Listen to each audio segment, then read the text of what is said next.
आपका हमारी आध्यात्मिक यात्रा में हार्दिक स्वागत है। आप सुन रहे हैं शिव महापुराण, जो सनातन धर्म के ही अनमोल ग्रंथों में से एक है। इस श्रृंखला में हम आपके लिए ही इस दिव्य ग्रंथ के प्रत्येक अध्याय का शाश्वत पाठ प्रस्तुत करेंगे। आइए इस ज्ञान और धर्म की ही यात्रा को आरंभ करें। भगवान महादेव की महिमा और उपदेश से ही सजी इस पावन कथा के साथ ही ओम नमः शिवाय। 55वां अध्याय। हिमालय के गिरी से श्री पार्वती की विदाई और ब्रह्मों द्वारा ही संबोधन। ब्रह्मा जी बोलते हैं, इस प्रकार से ब्रह्मा जी ने देवी पार्वती को पतिव्रत धर्म की शिक्षा देकर मैना ने कहा कि अब इसको विदा करो। तब बहुत अच्छा कहकर ही मैना ने प्रेम से वशीभूत हो गई।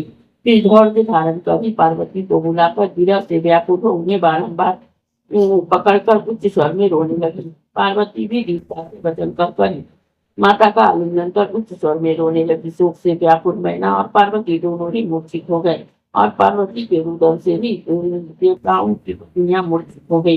फिर तो सभी स्त्रियां रोने लगी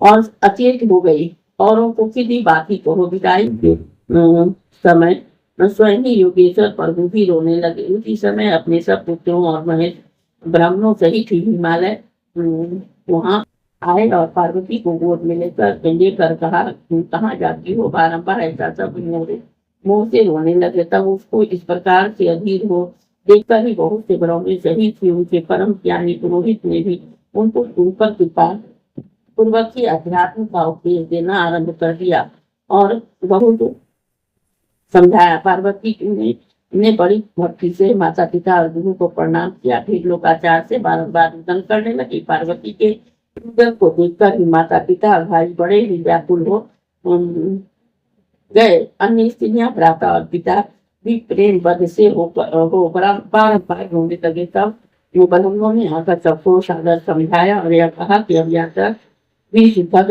नगर चल गई है, देर मत करो।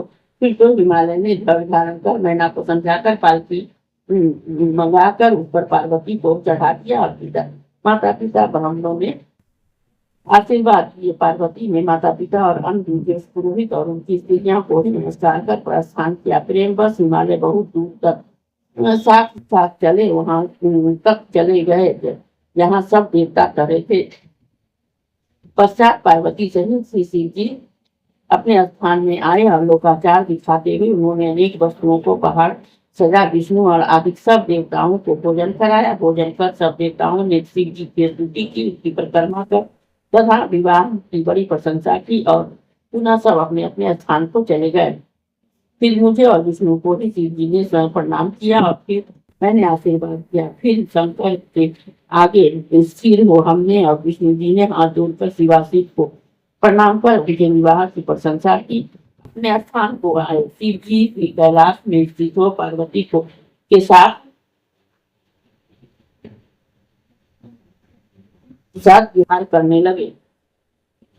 समस्त गण आनंदित हो उनका भजन करने लगे।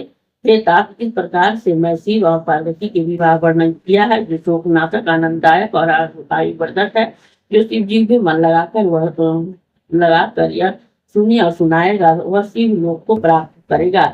यह आख्यान परम अद्भुत और मंगलकारी है। इसमें सब विघ्न शांत होते हैं तथा यह समस्त व्याधियों का नाशक है। इस आख्यान से यश की प्राप्ति होती है। यह स्वर्ग और आयु देने वाला है, पुत्र और पौत्रों को बढ़ाने वाला है, कामदायक है और मुक्तिदायक है।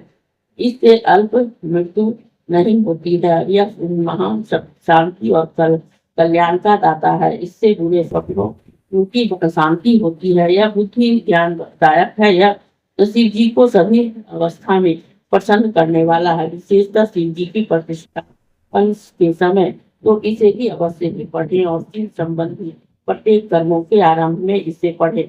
इसे पढ़ने से शिव जी प्रसन्न होते हैं, इससे संदेह नहीं। जो पवित्र होकर इस पुराण को पढ़ते हैं उनके सभी कार्य सिद्ध होते हैं। यह सत्य है, सत्य है। इस अध्याय के श्रवण हेतु आपका हृदय से धन्यवाद। हम आशा करते हैं कि शिव महापुराण की यह दिव्य कथा आपको आध्यात्मिक शांति और गहन ज्ञान प्रदान कर रही होगी। कृपया अगले अध्याय के लिए हमारे साथ जुड़े रहें। और अपने सुझाव एवं भावनाएं कमेंट के माध्यम से अवश्य साझा करें। धर्म, भक्ति और ज्ञान की इस पावन यात्रा में आपका साथ हमारे लिए अत्यंत मूल्यवान है। ओम नमः शिवाय। यदि यह प्रस्तुति आपको पसंद आई हो, लाइक करें, कमेंट करें, सब्सक्राइब जरूर करें, बेल आइकॉन दबाना ना भूलें ताकि अगला अध्याय आपसे छूटे नहीं। और इस पावन ज्ञान को ही शेयर करें अपने परिवार और मित्रों तक।